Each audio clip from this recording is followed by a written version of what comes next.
Hi, Ashley. I'm Brandon Wilson, the head recruiter here at Hi, Brandon. How are you doing today? I'm pretty good. Good. How was your flight here? It was all right. It was not too long. All right, good. Can I get you a bottle of water before we get started? I'm good for now, but thank you. All right, well, we're going to go ahead and conduct the interview. You can stop me anytime if you have any questions, and we'll get started. Okay, sounds wonderful. All right, well, let's get started. What are some experiences that you have had that will help you be a successful corporate recruiter? Well, besides all of my work in human resources over the years, I do spend a lot of time working with SHRM, and I also attend a lot of conferences during the year to get caught up on EEOC regulations and diversity, affirmative action plans. Okay. In your last job, how did you deal with some of the last-minute changes?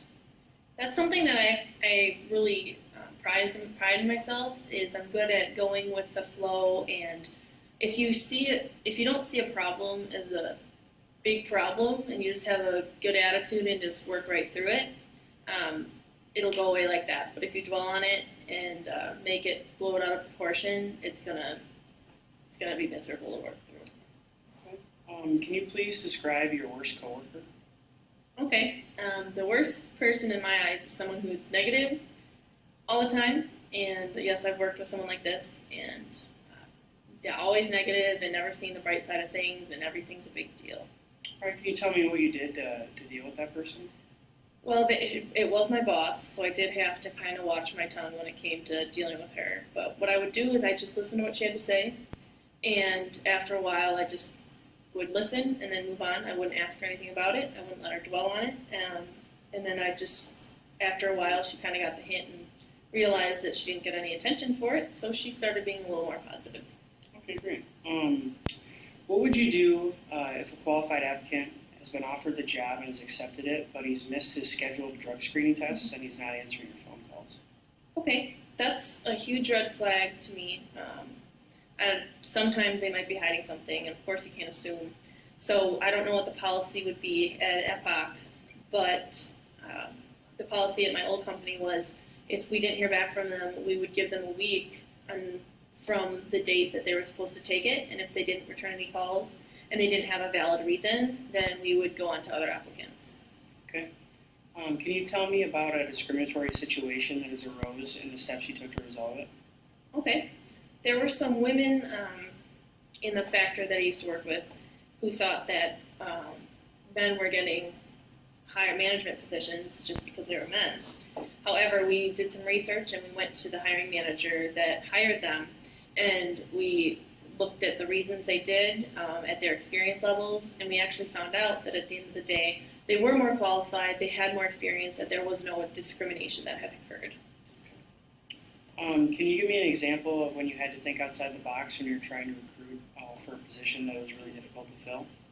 Okay.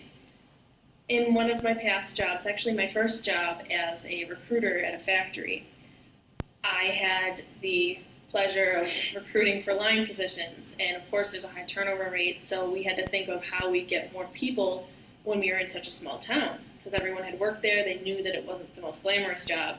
So we started looking farther out, away from the town that the factory was in, and offering shuttles to work, so that would give people the added bonus of not having to pay for gas to get there, but also having the higher wages of working at the factory. Okay. Okay, can you tell me about a time you had to hire someone in a group and not all of you agreed on the same applicant? Well, you being in HR, you probably know this happens quite a bit, but after many years, I've realized that I'm not always right, and neither are the other people, and if we just work together and really listen to the other person and why they think that way, usually we kind of have an epiphany, and one of us realizes, oh, I was wrong, they have a wonderful idea, and we'll compromise by the end. Okay, if you found out that your superior wouldn't hire an applicant for a management position because of the fact that she was a woman, how would you go about that situation? I would be extremely disappointed, and it would be really disheartening because that would be the person who I would talk to for problems like this. And you should assume that if they are in HR, that they know all the discrimination laws and that wouldn't happen, especially in an HR department. However, because I couldn't go to them, I would go to maybe a higher up manager, and I would explain to them the laws against it.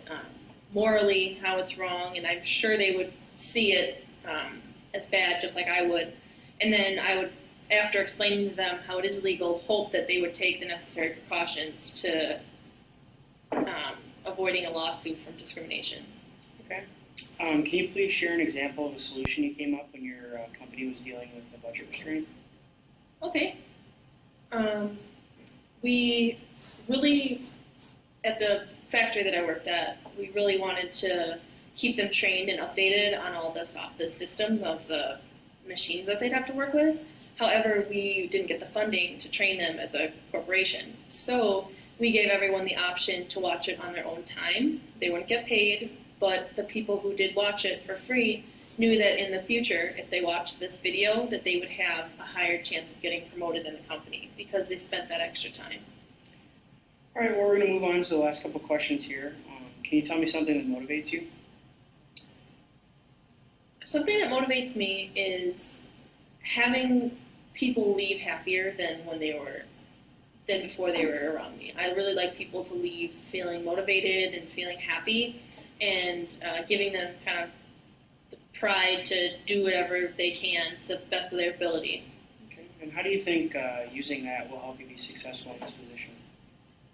Okay, and you know that we have to break bad news all the time, but having the ability to have people leave your presence and still be happy is important so that we don't burn bridges with applicants that may not be ready now, but in the future can be really beneficial to the company. So being able to have people leave happy, even though they didn't get the job, is something I feel like I could benefit your company with.